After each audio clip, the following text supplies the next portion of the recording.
My name is Becky Barnes, and I joined the Flickertail Woodcarvers in about 2017. I was looking for a group of people to do woodworking with. I had never actually done carving before, but decided, I'd give it a try. I do a form of woodworking called intarsia, which utilizes different colors of trees and woods in order to create pictures. I began focusing on woodwork as a hobby in 2010, by accident, really. That year, I became engaged and wanted to work up favors for close family and the wedding party, and I was looking for ideas.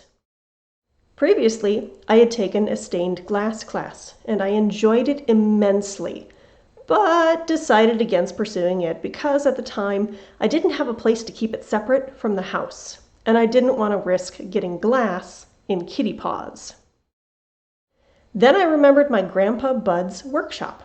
I used to spend tons of time working in it with him when I was younger, and I wondered, was there a way to combine the look of stained glass with wood? I sent my uncle to find me different colors of wood while I drafted up potential patterns. I worked up the simplest pattern first. I figured, if I couldn't do that one, then why continue? Well, it turned out okay, and I learned a lot. There was some gaposis, and I figured out how to fix some things here and there. So I decided to jump on the most difficult pattern next. Why bother working through all the rest only to fail at the end, right? That one turned out okay too. I loved the sawing and the sanding and nature's selection of wood colors. I only started hand carving after joining the Flickertails. They are such a joy to spend time with. I was impressed with how much they try to give back to the community through carving hearts for cancer survivors, or snow snakes for elementary classes, involving scout troops for intro carving, and hosting beginning carving classes for the public in general. I was worried at first my woodworking wouldn't be accepted by these more traditional carvers, and then found out that some of their members also do intarsia. It was great. I found my people. There is such a diversity of carving styles here, and we all learn from each other.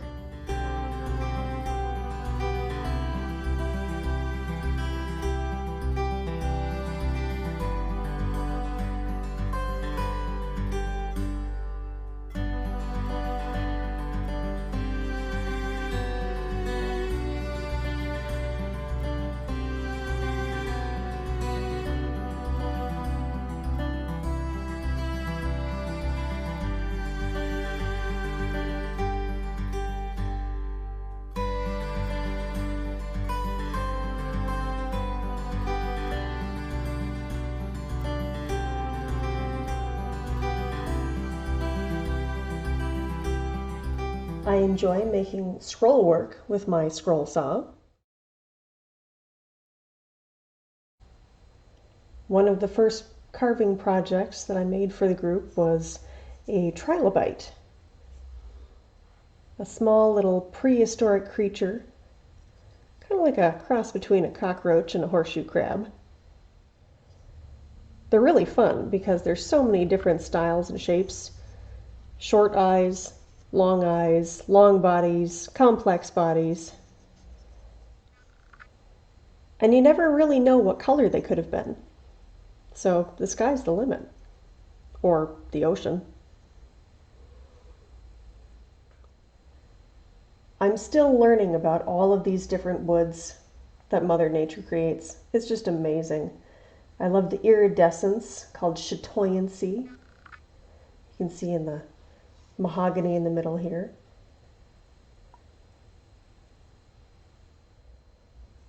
An in-progress carving project. I call it the Pudgy Ceratops. It's going to be a pencil holder.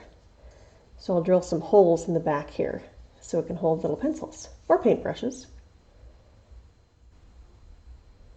My second carving project for the group was a jackalope. And wanting to be equal opportunity, we have bucks and does. One of the best things about this club is that every month, twice a month, we get a new project. During meetings and whittle-ins, members will make their own designs or find other designs, and we get to create. I enjoy creating little prehistoric beasties. If it's a dinosaur, a dragon, or a monster, yeah, that's my thing. This was a brand new project. I had never carved bark before. And just being able to see and leave the outside of the bark and carve away some of the inside pieces, I just love that mix of rustic and weathered and new. Every little scrap of wood can be used for something. If all else fails, we can always cut out more hearts. Cancer hearts or the memory hearts are always very well received.